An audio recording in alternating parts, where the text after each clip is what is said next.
মাননীয় প্রধান উপদেষ্টা যেমন লঞ্চিংয়ের সময় ওনার বক্তৃতায় বলেছেন জুলাই পুনরুত্থানের কথা, এবং পুনরুত্থান বলতে আসলে উনি কী বুঝিয়েছেন? উনি বুঝিয়েছেন যে জুলাই আমাদের সবার মধ্যেই ছিল। জুলাই মাস এসে আমাদেরকে স্মরণ করিয়ে দিচ্ছে যে জুলাইকে আবার জাগিয়ে তুলতে হবে।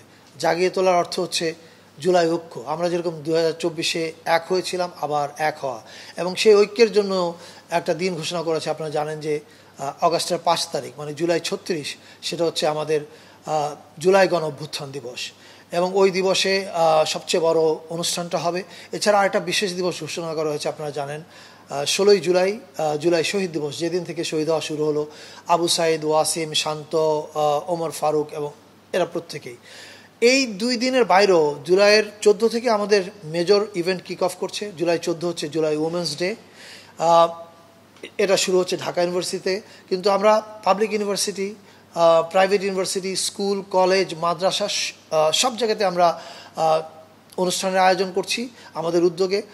18 তারিখ হচ্ছে প্রাইভেট ইউনিভার্সিটি রেজিস্ট্যান্স ডে, 21 তারিখ মাদ্রাসা রেজিস্ট্যান্স ডে।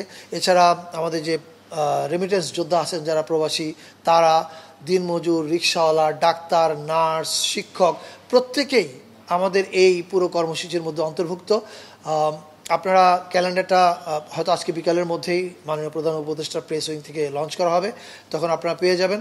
আপনার কিউআর কোডটা স্ক্যান করলেই পুরো মাসের প্রোগ্রামের তালিকা দেখতে পাবেন।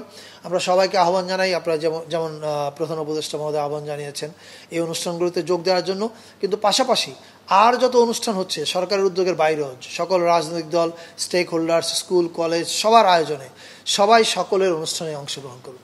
খবরের কাগজ, নিখাত, নির্ভীক, নিরপেক্ষ।